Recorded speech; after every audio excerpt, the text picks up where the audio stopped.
Corporation, world's largest radio manufacturer, presents your Radio Hall of Fame.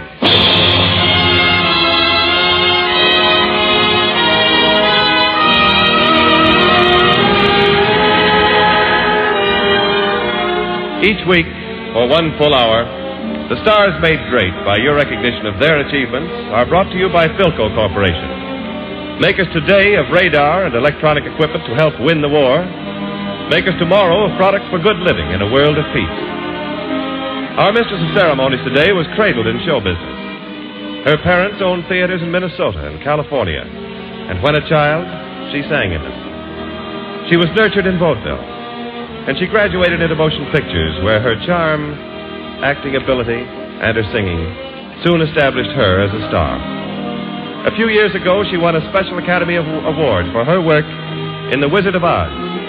And since then, she has introduced some of the screen's biggest song hits. Her latest starring vehicle, Metro-Goldwyn-Mayer's Meet Me in St. Louis, is a smash. So no wonder that on a program which honors superlative performance in the field of entertainment, you honor a unique product of that field. Life's cover girl of the week, Judy Garland.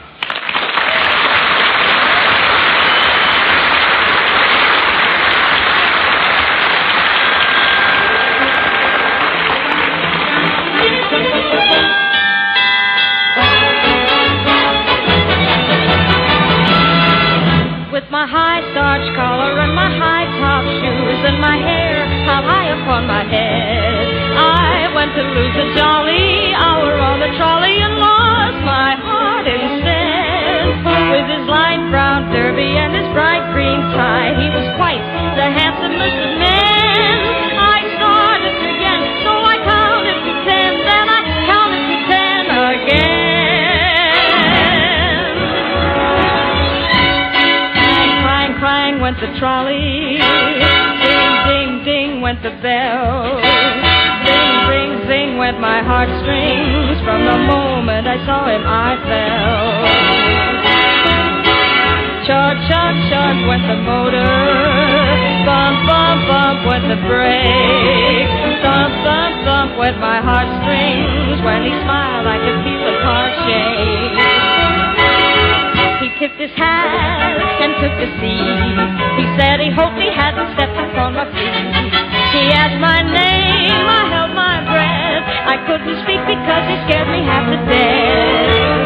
Buzz, buzz, buzz went the buzzer. Flop, flop, flop went the wheels.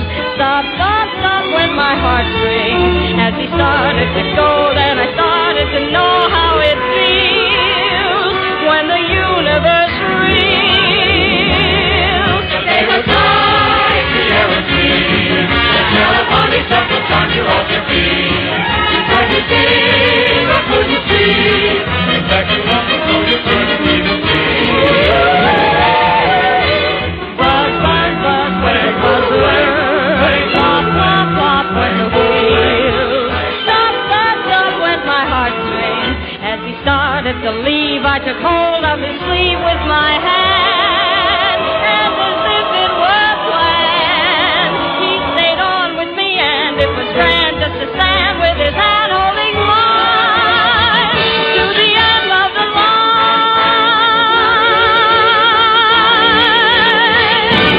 With my heart.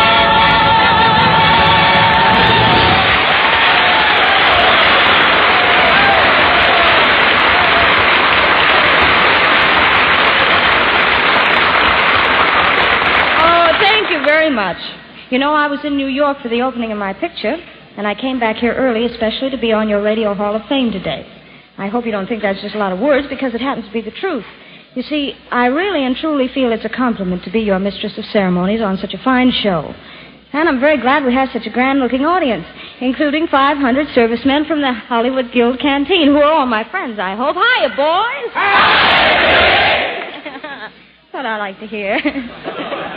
Well, anyway, we've got a grand lineup today.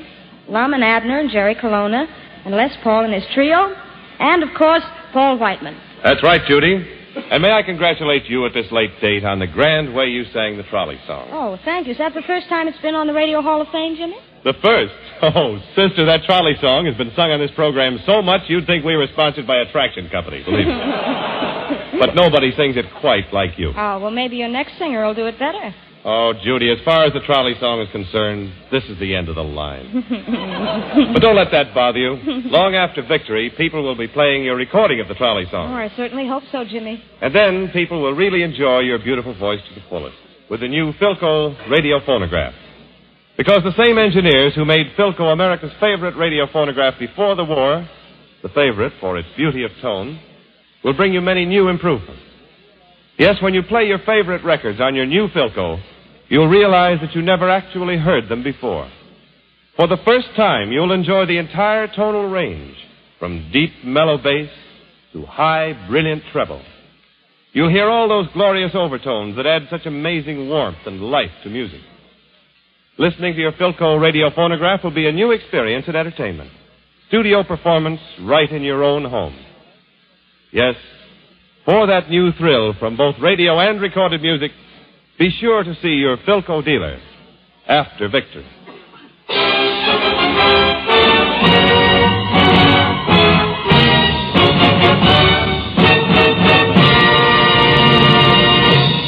And now, all hail to the Dean of Modern American Music, the one and only Paul Whitman.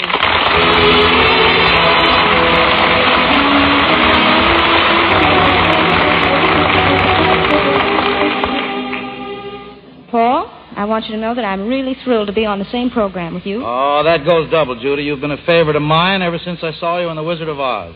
I like you and the characters in it, especially that scarecrow. Yeah, that scarecrow was a popular figure. Sinatra still is popular. You know, Judy, I got a big kick out of your current picture. I loved all that stuff about the 1904 St. Louis Exposition. Oh, did you see the original exposition in 1904, Paul? Oh, don't be silly, Judy. I wasn't born yet. You weren't what? I was just a baby. What? I was 5 years old. What? Step right up and meet my son, Lionel Barrymore. Well, Paul, what's going to be your next trip to the land of music? Judy, I'm going to take this trip with a man named Les Paul, who was recently discharged from the Army and who is one of the greatest players of the electric guitar I've ever heard. Well, do you know something, Judy? Sure. When Les was in the Army, he played on so very many of the Armed Forces radio service programs, he became a favorite of our GIs overseas. It all adds up to his being one of the best electric guitar players in the world. Took the word smack dab out of my mouth, Judy, and he's going to show just why we think he's so good when the orchestra with Les Paul as soloist plays Cole Porter's Begin the Beguine.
Radio Hall of Fame opens its door to and dusts off a pedestal for two old gentlemen whose names have become practically synonymous with radio, and they really belong in your Radio Hall of Fame.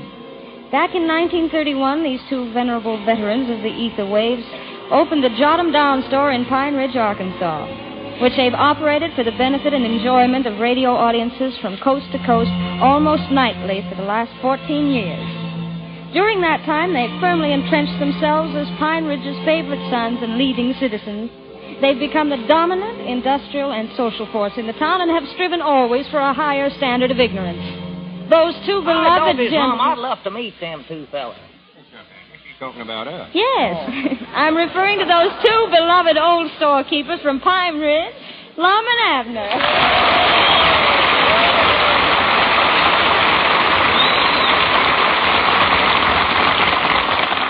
Well, thank you, Miss Garland. It was mighty thoughty of you to say them nice things about us. Amen.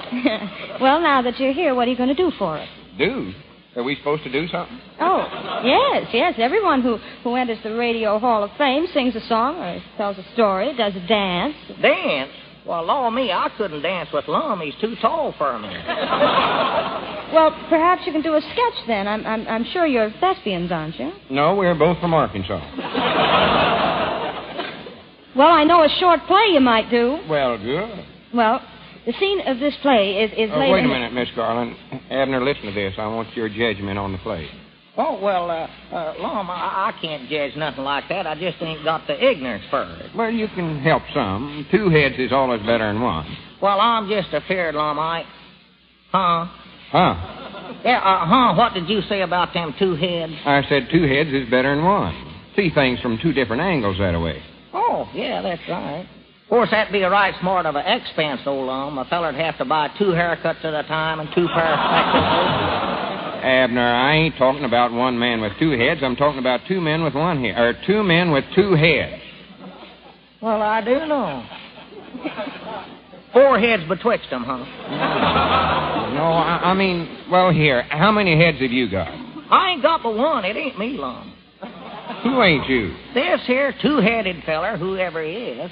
All right, Doggins, wait a minute. Maybe it's that fellow over there, Lum. Where? Back there. That would keep shaking that stick at that band there. Oh, that's Paul Whitman. He ain't got 2 heads. Well, no. He's got a good start on it, though. He's got 2 chins. Abner, watch what you're saying. What I meant was that me and you together can have more ideas with 2 heads. Oh.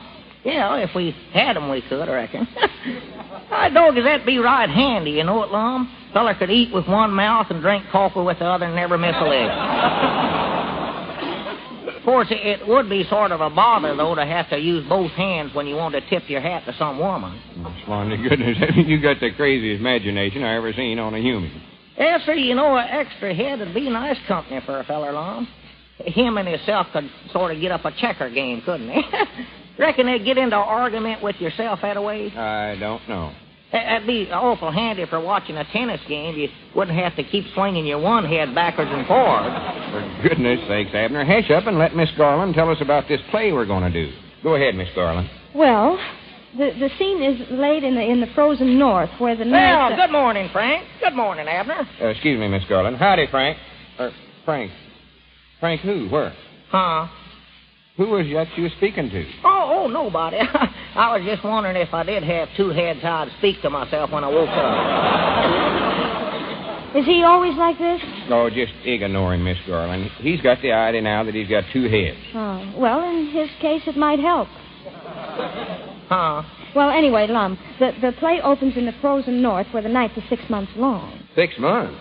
Grannies, that won't be a good play. If I go to bed in it once, the audience will never see me again. They ain't going to wait 6 months for me to get up. Frank, I look, wish you'd the people quit there don't snoring. sleep all the time. No, I reckon some of them get up early, more likely to set their alarm clock for about April or 1/4 of June. Undoubtedly. Anyway, the role you will play is that of an old trapper. An old what? An old trapper. I never done it. You did, You've too. been I up in heard this you. I country couldn't all go of to your sleep. life. Wait a minute, Miss know what Garland. I'm Abner, doing. will you shut that up, for goodness sake? Frank started it. Well, tell Frank to hush up. Frank started. Go on, Miss Garland. Well, You're a trapper, and you live with the Eskimos, and their house is built of ice. You see, it's terribly cold up there. Well, I ain't surprised. It'd be cold anywhere living in a house built out of ice. Yeah, but these are especially built ones. You've seen pictures of those little round houses built in the snow. Oh, yeah, sure. Gigolos, they call them. No. Igloos. A gigolo is a fellow who earns his living by dancing with women. You mean I'm going to dance with a bunch of Eskimo women? No, you're not a gigolo. You're an igloo. I mean, no, you're a trapper. Doggy's at Lum's backwoods. Oh, and one day, one day you're mushing your way over the Dawson Trail when you come upon an old man and his beautiful daughter who have lost their way in the snow. Well, do we have to have that old man in this? Wait a minute, Abner, for goodness sakes, will you please hash that up? I was just taking up for you. Taking up for me? Yes, sir. Frank said you was backwoods. He said you couldn't understand nothing. Well, both of you keep quiet then. I ain't going to sit here and let him talk about you till you're back. I don't care if he does talk about me. Just keep both yourselves quiet so Miss Garland can explain. Well, Frank was the one that started. If you say Frank one more time, I'm going to whop you right on top of the head. Oh. Which one? Oh. Go on, Miss Garland. I believe he meant you, Frank. That's who he's talking to. Well, anyway, Lum, you take this beautiful girl and her father back to your igloo. Oh, does she fall in love with him? Well, now, don't get so excited. Don't cross your bridges until you come to them. You see, the father is ill. She said don't cross your bridges till you come to him. Oh. Whereabouts is the bridge at, Miss Garland?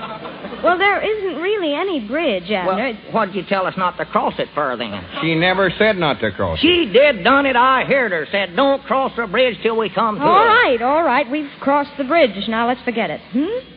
Are we over on the other side? Yes.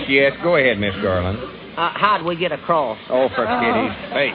Bound you, we went across in a boat. Is that the right answer? Yes, anything. Proceed, Miss Garland. Well, let's see now. Where were we? We just crossed the river. Oh, yes. No. Well, anyway, Lum carries the old man inside, and then the girl walks up to the igloo. And they start dancing? No. Say, could Frank play the part of the igloo? Oh, Lum, would you please keep him quiet till I finish this? Ain't nothing I can do, Miss Garland. I brung him up here. That's all I can do. Like that old lettered saying, you can lead a horse to water, but you can't make him drink. Huh? Go on, Miss Garland. Whose horse won't drink? Anybody's horse. Well, what's the matter with him? There ain't nothing the matter with him. Well, there must be if he won't drink, Lum. Maybe he's got the lampers. I know at one time Grandpappy Spears, he had a horse that wouldn't drink. So, Lum must get the old man to a doctor. But he has to cross a bridge, and the bridge is washed out. Well, no wonder we couldn't cross it a while ago. Is that why we use them boats? Yes. Now, are you happy? Yeah, I'm happy. But, how about the horse? How are we going to get him across? He's going to row the boat. Well, I'll be a polka-dotted possum. All right, doggies, I want to see that. Which feet does he roll with, his front ones or his back ones? Abner, if you say horse one more time, I'm going to whop you now. Oh, excuse me. All right, Miss Garland, he'll be quiet now. He won't say another word. Well, that's fine, but our time is up now. That's like locking the barn after the horse is stolen. Huh? Oh, my goodness, you oughtn't have said that. All right, doggies, Lum, come on. We got to get out here and find out who stole that horse. Abner, come back No, here. sir, it ain't every day you find a horse that can row a boat. We can sell him to the milkman here in Los Angeles. Yeah, come on, Lum, let's go. Looks like I'll have to go and catch Abner, Miss Garland. Well, thanks anyway for visiting the Philco Radio Hall of Fame today, Lum. Oh, not at all. Just proud to do it. Fact is, I enjoyed myself something wonderful. Yes, sir, amen. That goes for me, too. Oh, I'm glad to hear you say that, Abner. Oh, well, this ain't Abner speaking. Oh, well, who is it then? It's Frank. Abner's out trying to catch that dead blame horse. Come on.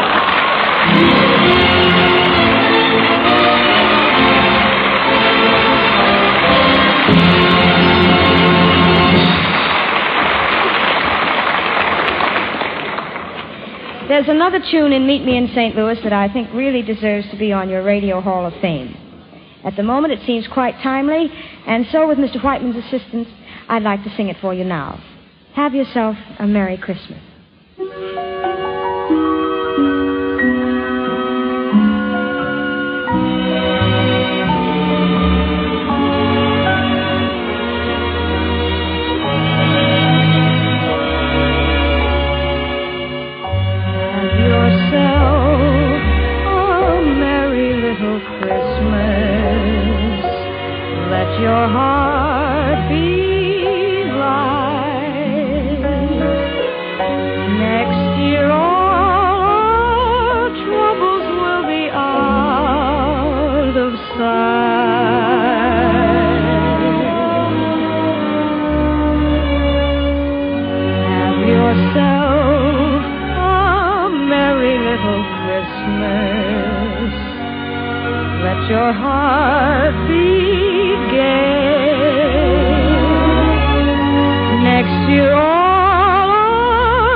Philco believes popping eyes and an unusual mustache is certainly not enough to admit anyone to your Radio Hall of Fame.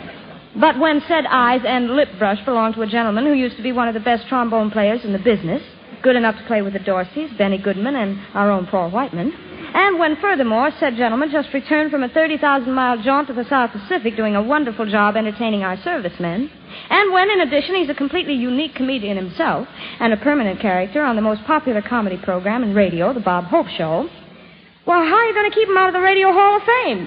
Introducing the mustache that walks like a man, Jerry Colonna.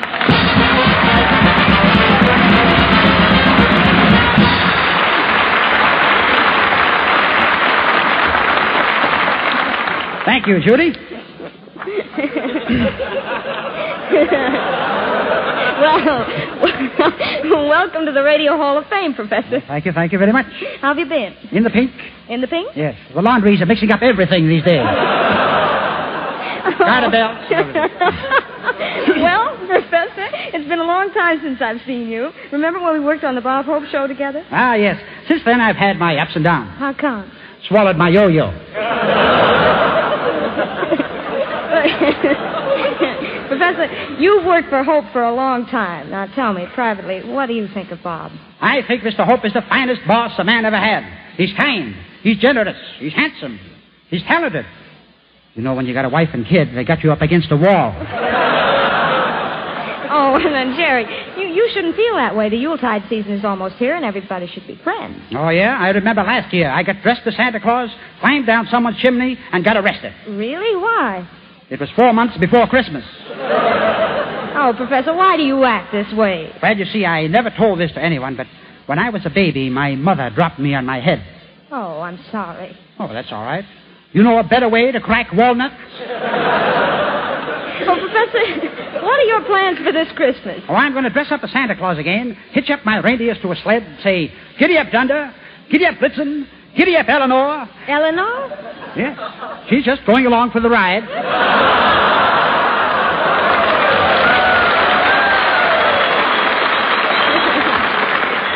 Then, Judy, I'll travel from rooftop to rooftop. The first top is Betty Grable's house. You going to fill her stocking? No, she fills it so much better herself. But I will bring Harry James a bugle. Why a bugle? Maybe I can get him to blow. That Betty Grable, she's so beautiful. She brings out the Bob Hope in me. But what if Harry sticks around? Then there'll be nothing doing, and I'll tell you why. All right.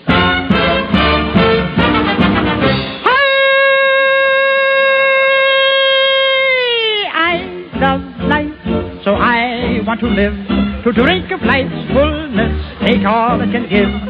I love life, every moment must count, to glory in its sunshine and revel in its power. I love life, I want to live, I love life. I love life, I love it for its thrill, I love all the music so gladsome a melody gay. So we'll be a story of a life at last I found. Oh, that's why that is what about. Hold that fire, slip that veil, get a little drunk and light it in the air. Oh, I love life, so I want to live, to drink of life's fullness, take all it can give. I love life, every moment must count, to glory in its sunshine and to revel in its power. I love life, I want to live, I love life,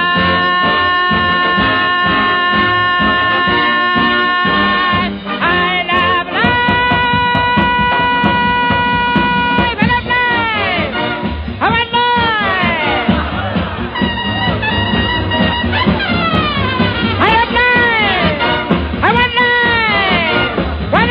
Talking about life.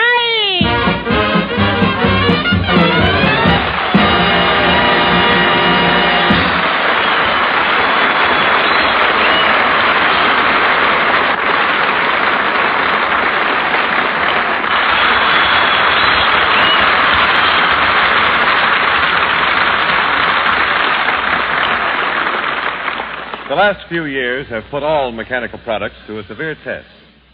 Due to shortages in replacement parts and shortage of manpower for service, all kinds of household appliances have been subjected to strains they would never encounter in ordinary use. Philco looks with pride on the way Philco refrigerators have come through these years.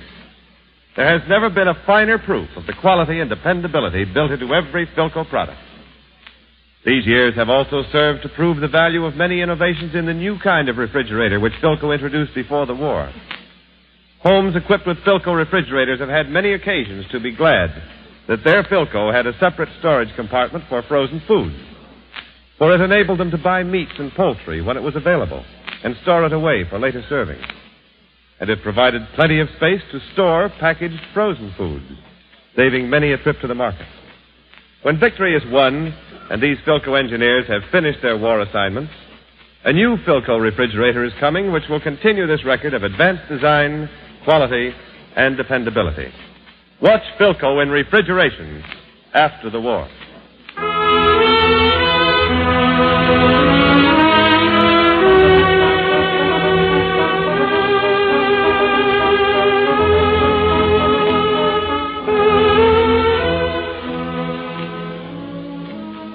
Your Radio Hall of Fame continues after station identification. This is the Blue Network.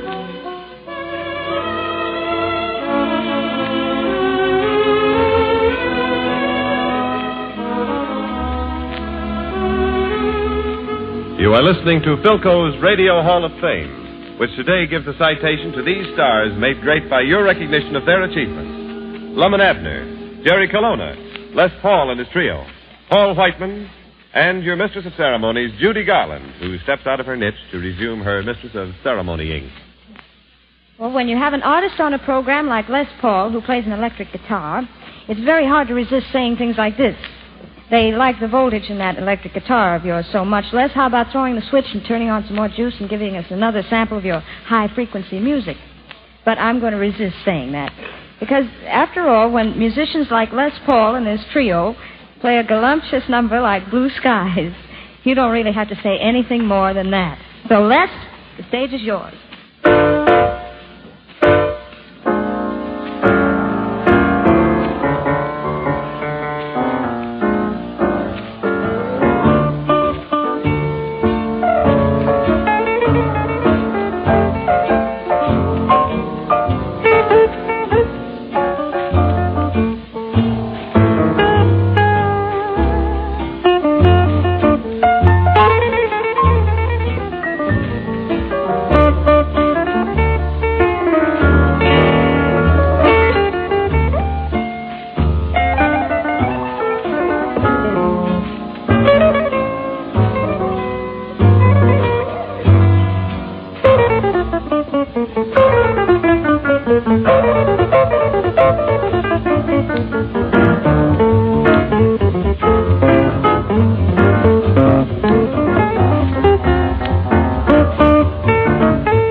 line, Les. Oh, Miss Garland. Yes, Lum. Me and Abner got to be getting on back to Pine Ridge, and we come to say goodbye. Oh, that's very sweet of you. And we just want to tell you, Miss Garland, that it's been a pleasure. My dog is getting to work with a genuine movie star. You know, someday maybe we can do a love scene together. Just the three of us. Well, why don't we do one right now? We've got a famous Hollywood director with us. Who's that? It's me, J. Orson Colonna, genius of the cinema, expert on Technicolor, producer of Class A pictures, also cigarettes rolled while you wait.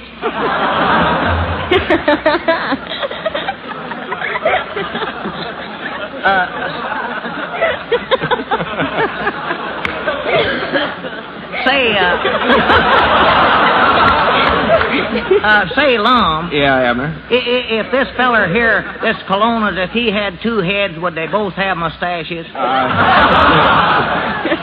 Oh, to come to think of it, though, I believe he's got enough there to cover both faces. Well, look, let's get on with this picture. I've got an idea. We can do a road picture. Lum and Abner, you can be Bob Hope and Bing Crosby. Yeah, I'll be Bing. Now, why do you think you ought to be Bing? Well, if I ever do catch that dad-blame horse, I could race him at Santa Anita. All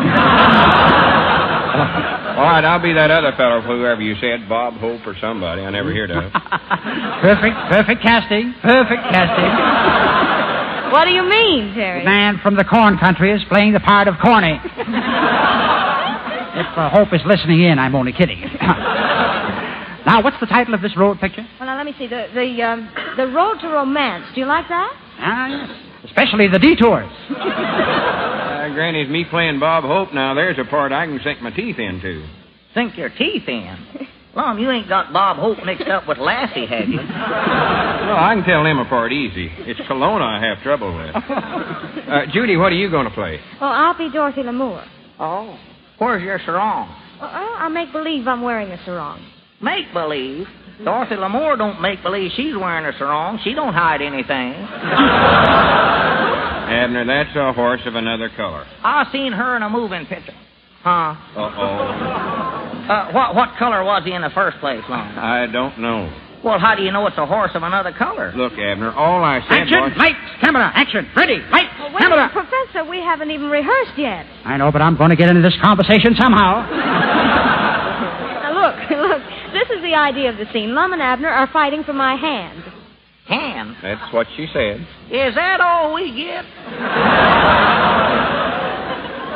It's the rest of her I'm crazy about. Listen to Miss Garland. I've got a hand. See, look there, I got two of them. One, two, right there. I know how many hands you've got. Of course, now with two heads, maybe I could use extra hands. Abner, in this scene, my foolish little heart tells me that I love you. It does. Well. So I take your face in my hands and I kiss it. Oh. I just hope I get the kiss. That's what I hope. Well, why shouldn't you? Oh, that dad-blame Frank will shove my head in the Oh, Frank's in again, I see. Wait a minute, fellas. I'm the director. I'll show you how to do it. Come here, Judy. Just a minute. That ain't in the script here. You had to open your big mouth. Oh, now, Abner, let's get ready for the last scene. You play the part of Bing Crosby, so you sing to me. Oh, I'm Bing, huh? Mm-hmm. Oh, in the bubble of the night, sit singing, pipe down, meets the gold of the day. I told you to hush up. Now, cut it out. Hush up right now. Quit singing. Wait a minute. Who's telling you to shut up? Frank. Frank? Yeah, I just found out his last name is Sinatra.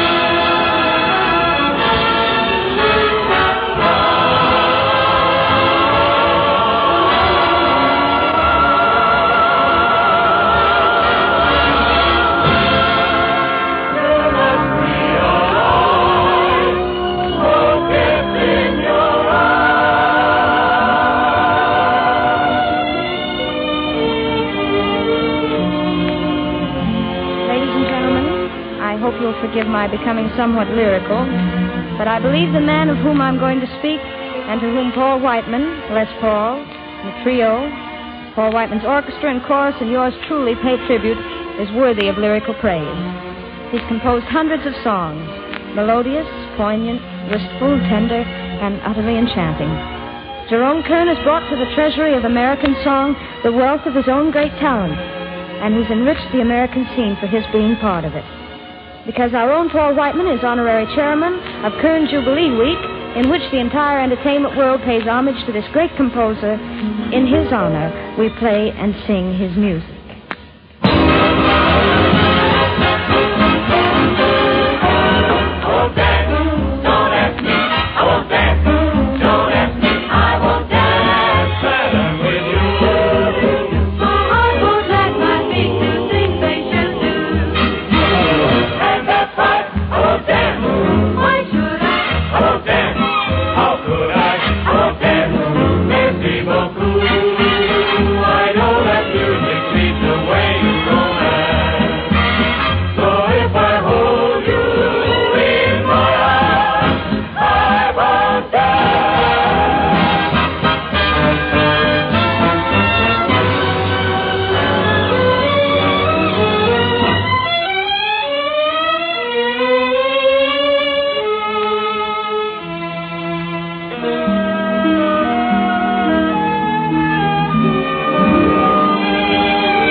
loving that man of mine.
Ladies and gentlemen, all good things, including pleasant radio programs with such stars as Lum and Abner, Jerry Colonna, Les Paul and his trio, and Paul Whitman, must come to, well, whatever pleasant programs come to.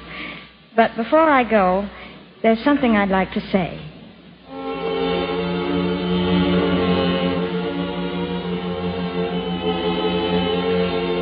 This is the week before Christmas. And there's a song called I'm Dreaming of a White Christmas. A song full of sentiment and nostalgia and memories. A song that's a favorite of our men overseas.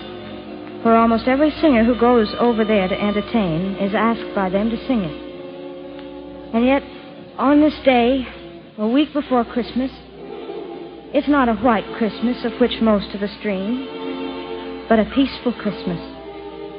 I'm dreaming of a peaceful Christmas. Sing the hearts of America's sons and daughters. A peaceful Christmas. When our men who are fighting nature and the enemy are men who are human like you and I. Are men who are asked to endure beyond human endurance the cold and the mud as they fight through the Tsar. The mud and the cold as they fight through Italy. The jungle and rain and mosquitoes as they fight through Leyte. When these men have cast off their uniforms and dropped their guns, and empty places at the Christmas table will be filled, and the places still empty will be filled by memories whose bitterness has been sweetened by time. And men who perhaps have never seen their children will play Santa Claus for their children, with red garments and white whiskers, replacing the grime and dirty beards they now wear. And Christmas will have a meaning, will have the meaning it was meant to have by those who loved Him. I'm dreaming of a peaceful Christmas, and so are you. And there are times when it may seem far off, but it'll come. It will come.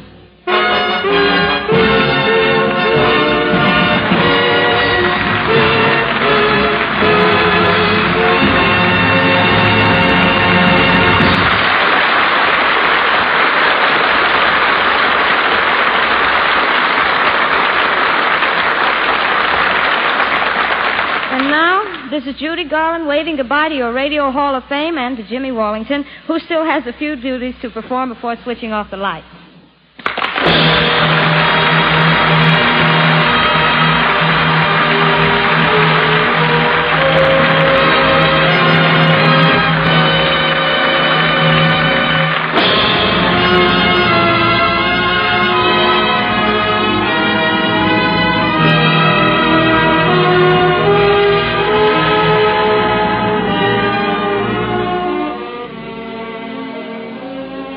Ladies and gentlemen, have you seen your newspaper today? Of course, you read the headlines that report the progress of our men on the fighting front. But how closely did you read and interpret the headline that reports the progress of our home front battle, the 6th War Loan? If your community is lagging behind in its quota, and you still haven't bought your extra war bond, you have a decision to make that you can't escape. Are you content that your community should be among those who fail to do their part? Do you believe that you can leave it to your neighbors to carry your share of the burden? The one right answer to these questions will lead you to act without delay, no matter what the inconvenience or the sacrifice. At least one extra war bond over and above your regular purchases will put you in the clear. Buy it, and buy it this week without fail from your Victory Volunteers.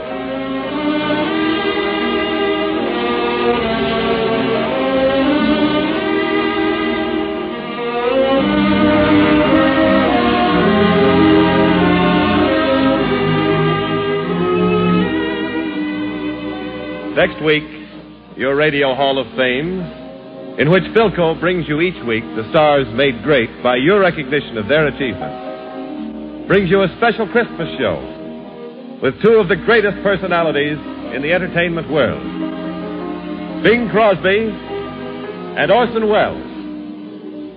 This is Jimmy Wallington, who will be at the same old stand next week, ready to escort you through the gates of your Radio Hall of Fame.